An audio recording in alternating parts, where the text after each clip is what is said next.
আসসালামু আলাইকুম। আমার নাম মোহাম্মদ মাসুদুল ইসলাম জিসান। আমার খামারের নাম ডেইরিসান। আমার খামারটি পূর্বাচল 300 ফিটে বালু ব্রিজের পাশে। খামারটি 2015 সালে আমরা কমার্শিয়াল ফ্যাটনিং ফার্ম হিসেবে আমরা আমাদের যাত্রা শুরু। প্রথমে আমার জন্য বেশ চ্যালেঞ্জিং ছিল প্রথম কয়েকটি বছর যে আমি কোন দিকে আমি এগোবো। আসলে আমাদের দেশে এখন সবাই আমরা যেইভাবে একদিকে ছুটে চলেছি, আমার মনে হয় একটা না একটা সময় যে এটা বন্ধ হয়ে যাবে। বন্ধ এই কারণেই হবে যে আসলে আমরা সবাই উদ্দেশ্যহীনভাবে দৌড়াচ্ছি।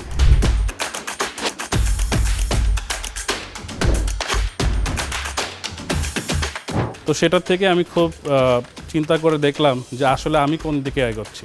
আমি দেখলাম যে আমার কাছে বাজার থেকে গরু কিনে নিয়ে এসে ওটাকে কিছুদিন লালন পালন করে আবার বিক্রি করা, it's like a trading business হয়ে যাচ্ছিল। পরে আমি চিন্তা করলাম যে তাহলে এটা তো আমার মূল উদ্দেশ্য ছিল না। আমার উদ্দেশ্য ছিল আমি আমার দেশে কিভাবে আমি একটা বিফ ব্রিড ডেভেলপ করতে পারি।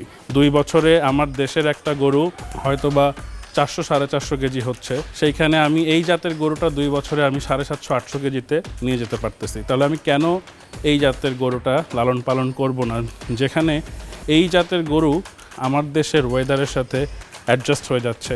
যখন আমি একই খাবার দিয়ে, একই দানাদার খাবার, একই ঘাস, একই খাবার খাওয়ানোর পরে যদি আমার প্রোডাকশন দেখতেছে আমার এই ব্রিডে বেশি হচ্ছে, আমি কেন এই গরু পালবো না। এভাবে করে আস্তে আস্তে করতে করতে আমি আসলে খুব একটা কমার্শিয়াল গরু কোরবানির উদ্দেশ্য করে রেডি করার থেকে আমি সময় নষ্ট না করে আমি চিন্তা করলাম আমার নিজের কি প্রোডাকশন আমি আমার দেশে করতে পারি।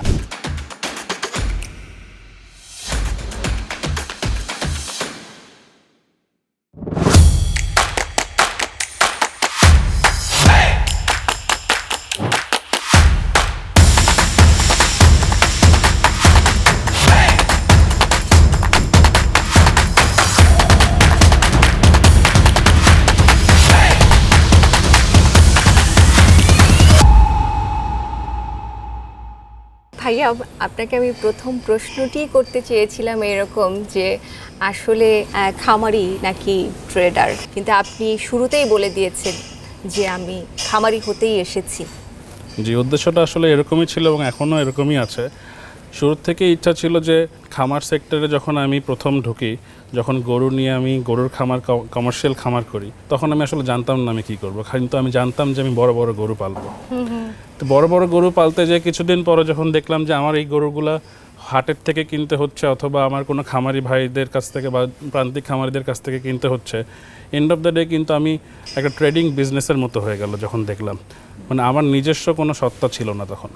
এখন যেমন আমি বলতে পারি যে আমি আমার ঘরে আমি ডেভেলপ করতেছি, যে এই ধরনের গাভীগুলো আমার কাছে আছে, যে সারগুলো আমার কাছে আছে, এইগুলো থেকে আমার প্রত্যেক বছর যে বাচ্চাগুলো হচ্ছে, আমি কিন্তু সেই বাচ্চাগুলো থেকে যখন আরেকটা নতুন জেনারেশন আসতেছে, আমি কিন্তু সেই নতুন জেনারেশনটা কিভাবে বড় হচ্ছে, দাদা দাদির রেকর্ড থেকে শুরু করে বাবা মা থেকে শুরু করে ভাই বোন সবারই আমি একটা রেকর্ড আমি রাখতে পারতেছি। এই বিষয়টি আমি জানবো, তার আগে আমার একটি প্রশ্ন রয়েছে। শুধু আমার না, এখনকার সময় বড় একটি প্রশ্ন হচ্ছে যে আমাদের এই কৃষি খাতে আসলে কারা আসছেন, কারা কৃষক হচ্ছেন, কারা খামারি হচ্ছেন।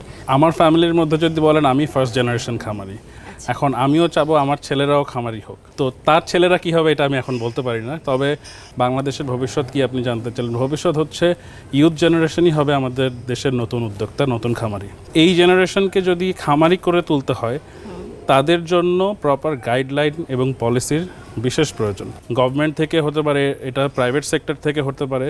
সেই গাইডলাইনগুলো শুধু করে দিলেই হবে না, যেই গাইডলাইনটা ফলো করলে আমাদের মতো খামারি উপকৃত হবে। পাশাপাশি আপনি দেখেন এখন অনেক নতুন নতুন খামারি আসতেছে, প্রত্যেক বছর খামারি আসতেছে, প্রত্যেক বছর খামার বন্ধও হয়ে যাচ্ছে। এর পিছনে আসলে কারণটা কি? আসলে কেউ জানে না, সবাই উদ্দেশ্যহীনভাবে পথ চলে তাদের। কেউ জানে না যে সে কোথায় আলটিমেট তার গোলটা কি। সে কি ব্রিডার হবে, সে কি একজন ট্রেডার হবে, সে কি একজন ফ্যাটনিং খামারি হবে, সে একজন ডেইরি খামারি হবে, সে জানে না। উদ্দেশ্যহীনভাবে প্রত্যেকের পথ চলা এখন। এই যে আপনারা যারা উদ্যোক্তা রয়েছেন, জিসান ভাই, আপনার কথায় যদি আমি একটু পিছনে যেতে চাই, সেটা হচ্ছে যে জিসান ভাই সম্পর্কে এবং DairySun সম্পর্কে যেই রকমটা মানুষের জানার কথা ছিল, সেই রকম কিন্তু জানেন না। কেন জানলো না জিসান ভাইয়ের সম্পর্কে মানুষ ওইভাবে? সেই জায়গাটি কি আপনাকে মাঝে মাঝে কি ক্ষোভ, রাগ এরকম কিছু কি আসে? দেখেন, আমি যখন একজন খামারি হওয়ার চেষ্টা করলাম, যখন আমি আমার দেশের এই বিফ ফ্যাটেনিং সেক্টর নিয়ে কাজ করার জন্য আমি নিজেকে প্রস্তুত করার জন্য স্টার্ট করলাম, তখন কিন্তু আমি একটা বেশ ভালো কন্ট্রোভার্সির মধ্যে পড়ে যাই। আমি কিন্তু আমার দেশের ডেভেলপমেন্টের জন্য, বিফ জাত উন্নয়নের জন্য আমি কিছু গরু বিদেশ থেকে নিয়ে আসি। এখন সেটা করতে যেয়ে যদি আমি আমার নিজের বিভিন্নভাবে আমার যদি মানহানি হয়ে থাকে, স্বাভাবিকভাবেই কিন্তু আমি নিরুৎসাহিত হয়ে যাব।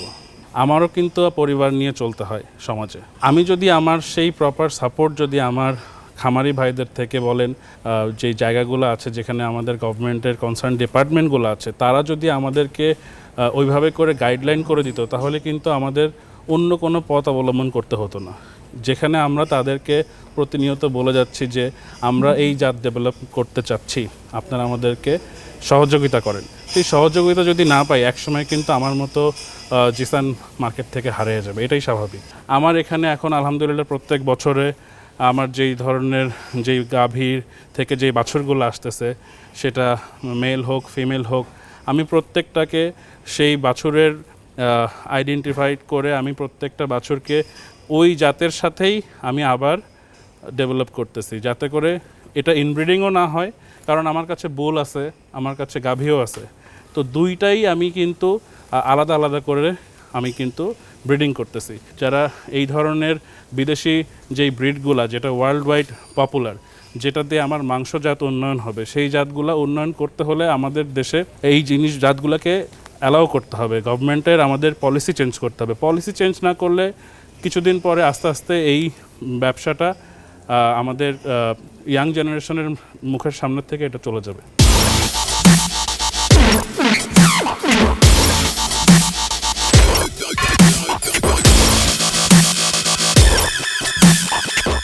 আচ্ছা, এইখানে যে গরুগুলো আমরা দেখতে পাচ্ছি, কি কি জাতের গরু? এখানে এগুলো রেড ব্রাহ্মণ, এই তিনটা, আর এই দুটো হলো নীলর। নীলরের বুল এটা, কাও এটা, গাভী। আপনি দেখেন একটা নীলর জাতের ষাঁড় কত বড় হতে পারে। এই গরুটা এখন বর্তমানে 8 দাঁতে আছে, যদি আমি দাঁতের হিসেবে বলি, বাট আমি ওর প্রপার বয়সও বলতে পারি, ওর বা দাদা দাদি বাবা মা সবার রেকর্ড বলতে পারি, যেহেতু আমি ওর পেডিগ্রি আমার কাছে আছে। এটা হচ্ছে গাভীটা। এই গাভীটাও আপনার 8 দাঁতের একটা গাভী। আপনি তার সাইজটা দেখেন, তার বোন স্ট্রাকচার দেখেন। এই ধরনের একটা ষাঁড় এবং গাভী থেকে আমার যেই বাছুরটা আমার আসতেছে, সেই বাছুরটা 2 বছর সময়ের মধ্যে আমার এই বাছুরটা যেইভাবে ডেভেলপ করতেছে, তার মিটের যে কোয়ালিটি হচ্ছে, মিটের যে মার্বেলিংটা হচ্ছে, সেটা কিন্তু আমি আমার অন্য নেটিভ বিফ ব্রিড দিয়ে অন্তত আমি পাচ্ছি না। সেক্ষেত্রে আপনি আবার ব্রাহ্মণও দেখতে পারেন। ব্রাহ্মণের ক্ষেত্রে ব্রাহ্মণের সব থেকে ওয়ার্ল্ড ওয়াইড খুবই ফাস্ট মিড গ্রোয়িং একটা ব্রিড, যেখানে খুব অল্প সময়ের মধ্যে তাদের বডির স্ট্রাকচার, মাংসর যেই প্রোডাকশন হয়, অন্যান্য গরুর থেকে খুবই ভালো, আমাদের দেশের ওয়েদারের সাথে খুবই মানানসই, এবং রোগবালাই হয় না বললেই চলে। আমাদের তো বর্তমানে দেশে বিভিন্ন রকম আমরা ভ্যাকসিনেশন দিয়ে থাকি। আমরা খুরা রোগ থেকে শুরু করে বাদলা, তরকা, বর্তমানে লাম্পি থেকে শুরু করে অনেক রকম রোগী হচ্ছে। আলহামদুলিল্লাহ আপনি আমার খামারে 0.1% এরকম কোনো আমার এখানে কোনো রেকর্ড পাবেন না। কিন্তু আমি এই গরুগুলো নিয়ে আসার পরের থেকে এখন পর্যন্ত আলহামদুলিল্লাহ আমার এই ব্রিডগুলোতে এখন পর্যন্ত এফএমডি হয় নাই। তাহলে আমি কেন পালবো না এই গরুটা? আচ্ছা, আমরা সবসময় বলে থাকি সব ধরনের গরু কিন্তু সবার জন্য না। যেমন আজকে যেই ব্রিডগুলো নিয়ে কথা বলছি, এগুলো সবার পক্ষে সম্ভব না, সব খামারে থাকা উচিত বলে আমার কাছে মনে হয় না। কিন্তু আপনি যেহেতু ব্রিডিং নিয়ে কাজ করছেন, আপনি যেই ফাইটটা দিতে চাচ্ছেন, যেই বাংলাদেশ দেখতে চাচ্ছেন প্রাণী সম্পদ খাতে, সেখানে একার পক্ষে সম্ভব না। আপনার কিছু সহযোদ্ধা দরকার, আরও খামারি ভাইদের এগিয়ে আসা দরকার। তো তারা কি এই ধরনের জাত লালন পালন করতে পারবে? তারা আসলে কি কি সুবিধা ভোগ করতে পারবে এইসব জাত নিয়ে?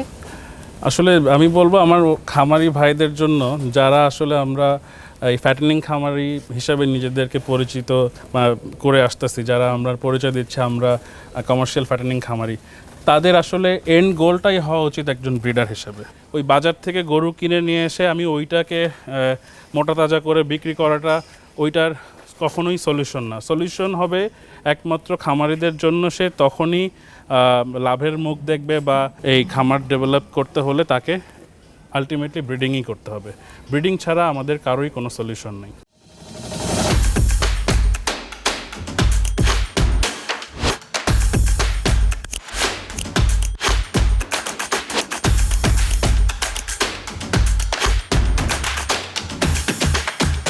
জিসান ভাই, একটা বিষয় আমি একটু জানতে চাই আপনার কাছে, কারণ আপনারা তো আরো গভীরে কাজ করেন, আমাদের অনেক কিছু জানা থাকে না। আমি বিষয়টি জানি না, কিন্তু আমার খুব মনে হয় যে এরকম আসলে হয় কিনা। এই যে আপনারা তো একটা পলিসি তো রয়েছে, সেই পলিসিতে কিছু গাইডলাইন আছে, তো আপনারা যারা ইম্পোর্ট করে নিয়ে আসার আগে আপনাদের কি কোনো এরকম প্রাণী সম্পদ কর্মকর্তা, যারা ঊর্ধ্বতন কর্মকর্তা রয়েছেন আসলে, তাদের সাথে কি কোনো বৈঠক হয় না, কোনো ওয়ার্কশপ হয় না? দেশের বাইরে থেকে ইম্পোর্ট করতে হলে তো স্বাভাবিকভাবে আমাদের প্রাণী সম্পদ অধিদপ্তরে বা মন্ত্রণালয়ে আমাদের একটা অ্যাপ্লিকেশন করতে হয় যে আমরা এই ধরনের ব্রিড আনতে ইচ্ছুক। তো একটা সময় দেখা যেত যে ওখান থেকে আমরা যখন কোনো প্রপার গাইডলাইন পাই না বা শুধু হোলস্টেইন ফ্রিজিয়ানের জন্যই তারা উৎসাহিত করে থাকে, কিন্তু আমি তো একজন ডেইরি খামারি না, বা আমি তো হোলস্টেইন ফ্রিজিয়ান গাভী আনতে চাই নাই বা সার আনতে চাই নাই। আমি আনতে চাইছি আমার ব্রিড ডেভেলপমেন্টের জন্য, বিফের জন্য। তো বিফের জন্য যখন আমি ব্রাহ্মণকে চাই, সেইটার যদি কোনো প্রপার নীতিমালা না থাকে, আবার কিন্তু নিষেধও নাই।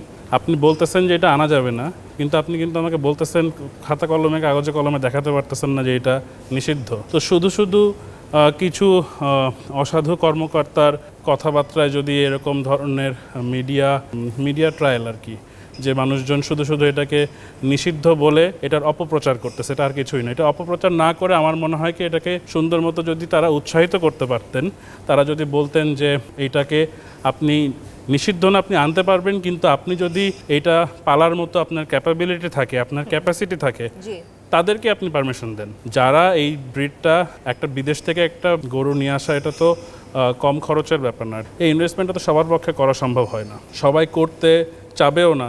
তাহলে যারা করতে পারবে, তাহলে তাদেরকে সুন্দর মতো একটা যদি গাইডলাইন দিয়ে একটা পলিসি দিয়ে দেয় যে হ্যাঁ আপনি নিয়ে আসতে পারেন, আপনি নিয়ে আসলে 100% ব্লাড লাইন যেগুলো নিয়ে আসবেন সেই ব্রিডটার সাথে সেই ব্রিডেরই ডেভেলপমেন্ট করেন, আপনি কোনো F1-এর মধ্যে অন্যান্য ব্রিডের মধ্যে যেন না ক্রস ব্রিডিংয়ে, তাহলে আমরা সেভাবেই ফলো করব।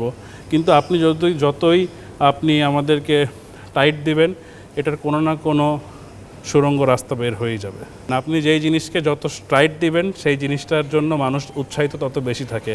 আপনি আজকে ওপেন করে দেন, সবাই যখন দেখবে ব্রাহ্মণ তো সবাই আনতে পারে, তখন এটা নিয়ে এত কারো মাথা ব্যথা থাকবে না। যদি প্রাণী সম্পদ অধিদপ্তরের বা কনসার্ন ডিপার্টমেন্ট যারা আছেন, পলিসি মেকার যারা আছেন, তারা যদি চিন্তা করে থাকে যে এই ব্রাহ্মণ বা অন্যান্য ব্রিড যেগুলো আছে, এগুলা ব্রিডিংয়ে করলে আমাদের দেশের অন্যান্য ব্রিড ডেভেলপমেন্ট হবে না বা আমাদের ডেইরি জাতগুলা উন্নয়ন হবে না, তাহলে আমি মনে করব এটা আসলে ভুল ধারণা।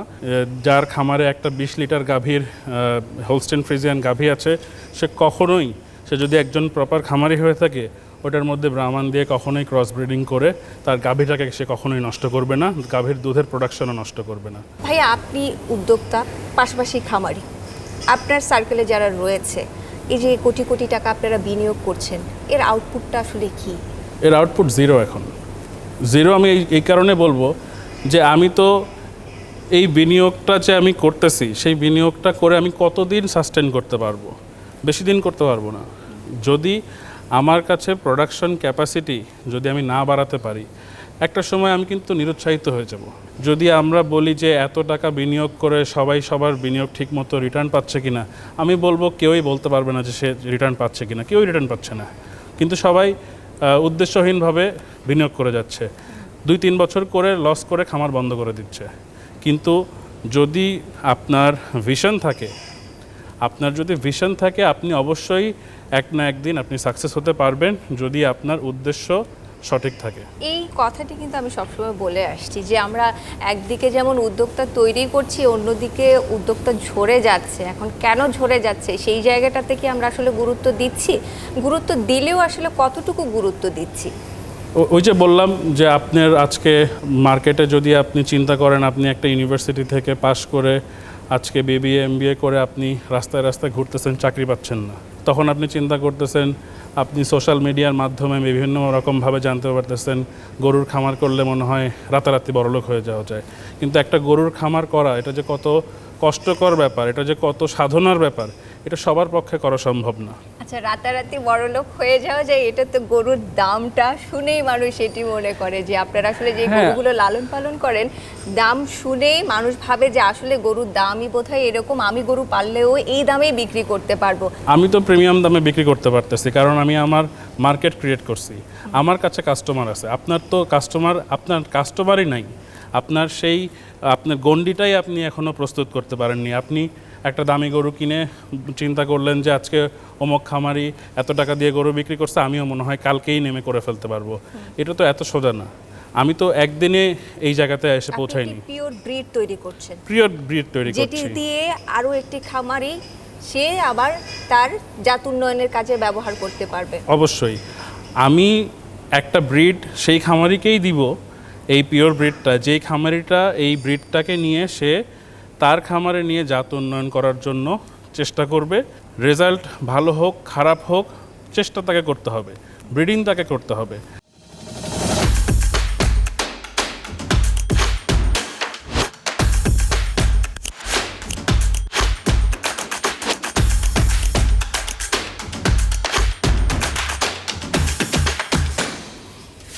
স্মার্ট বাংলাদেশের স্মার্ট কৃষিটাকে আমরা যেভাবে দেখতে চাইছি, সেটিকে দেখতে হলে অবশ্যই আধুনিক প্রযুক্তির পাশাপাশি জাত উন্নয়ন নিয়ে কাজ করতেই হবে।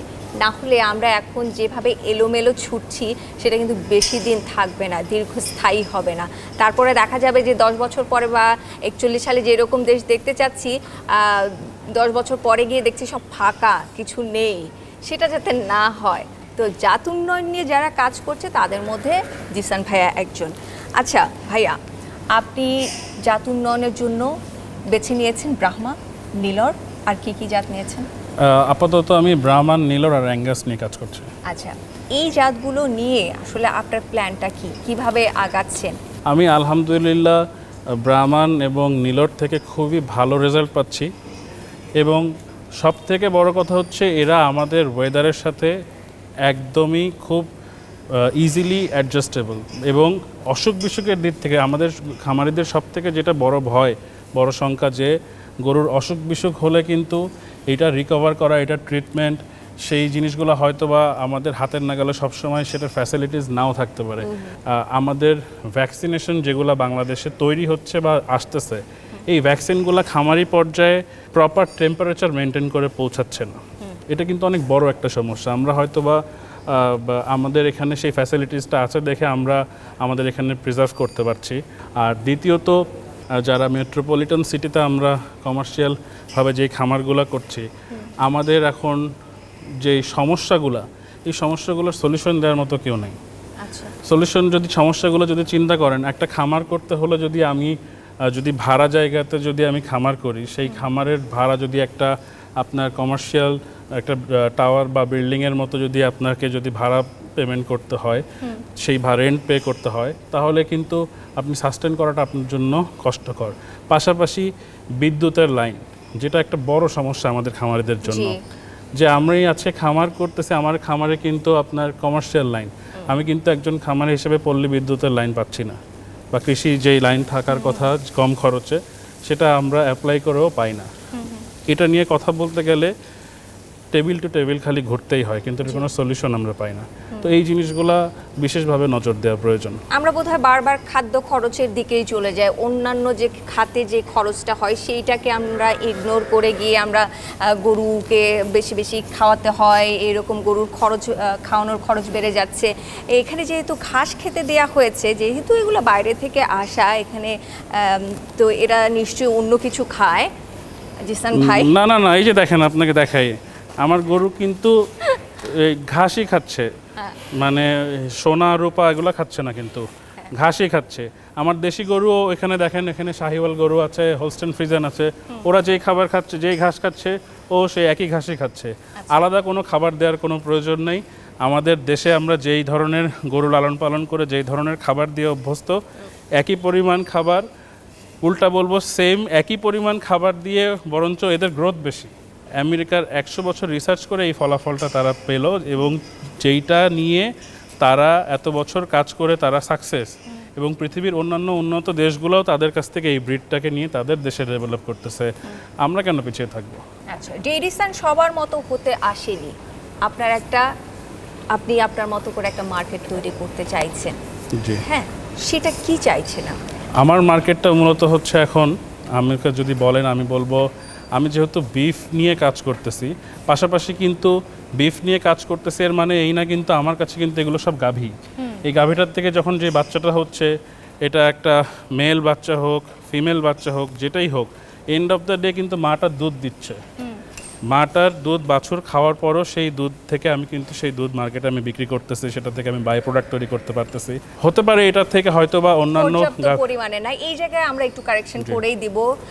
ফ্রিশিয়ান থেকে আমরা যে পরিমাণে দুধ পাই সেই পরিমাণে দুধ এখান থেকে পাওয়া যায় না। এইটা শুধুমাত্র ফ্যাটিনিং কাউ নিয়ে আসার জন্যই কিন্তু এই ব্রিডিং পারপাসটা, এবং এখান থেকে যেটুকু দুধ বেঁচে যাচ্ছে সেইটা বাই প্রোডাক্ট হিসেবে ব্যবহার করা হচ্ছে। আমরা কিন্তু ডেইরি নিয়ে কোনো কথা বলছি না, আমরা কিভাবে ভালো জাতের ফ্যাটেনিং কাউ পাবো সেইটা নিয়ে কিন্তু কথা বলছি। আমরা কারেকশন করেই দিলাম। জি ভাইয়া, প্রত্যেক বছর যদি আমি একটা গাভী থেকে একটা ভালো জাতের ষাঁড় বা বকনা বাছুর পেয়ে থাকি, এইটা কিন্তু আমার জন্য আর কয়েক বছর করা সম্ভব হবে, এরপরে কিন্তু আর সম্ভব হবে না।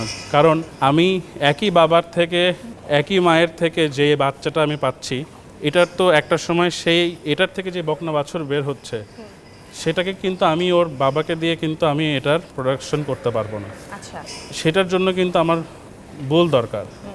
সেই বুলটা হয়তো বা যেহেতু আমার কাছে কয়েকটা বুল এখনো পর্যন্ত আছে দেখে আমি হয়তো বা প্রত্যেকটা সাইকেল মেনটেন করতে পারছি। এটা কিন্তু অদূর ভবিষ্যতে আমাদের যদি এই অন্য বুলগুলো আইডেন্টিফাইড বুল না আসে, তাহলে কিন্তু আমার ইনব্রিডিং করা ছাড়া কোনো রাস্তা থাকবে না, আবার আমি পিছিয়ে গেলাম। আমি এত বছর কষ্ট করে যেখানে আমি গেলাম আমি আবার জিরো হয়ে গেলাম। তো এটাই আমি বলবো যে ঘুরে ফিরে আমরা আবার সেই পলিসির জায়গাতে চলে আসতেছি, এবং আমি জানি হয়তো বা আমার এই কথাগুলো শুনলে অনেকে মনক্ষুণ্ণ হবেন, তবে আমি সবাইকে বলবো যে আমরা দেশের যারা তরুণ উদ্যোক্তা আছি, আমাদের কারোই কখনো কোনো খারাপ উদ্দেশ্য না। আমাদের উদ্দেশ্য হচ্ছে আমার দেশে আমি আমার দেশের জন্য, আমার নিজের জন্য, আমার পরিবারের জন্য, আমার দেশের খামারিদের জন্য, কৃষকের জন্য, সবার জন্য যাতে ভালো কোনো কিছু হয়, সেই উদ্দেশ্যেই কিন্তু আমার এই ধরনের জাত ডেভেলপমেন্ট করার উদ্দেশ্য। আজকে আমি ফার্স্ট জেনারেশন হিসেবে যদি আমি আজকে শুরু করে যেতে পারি, আমি কিন্তু চাবো আমার নেক্সট জেনারেশনও যাতে করে এই লিগেসি ধরে রাখতে পারে।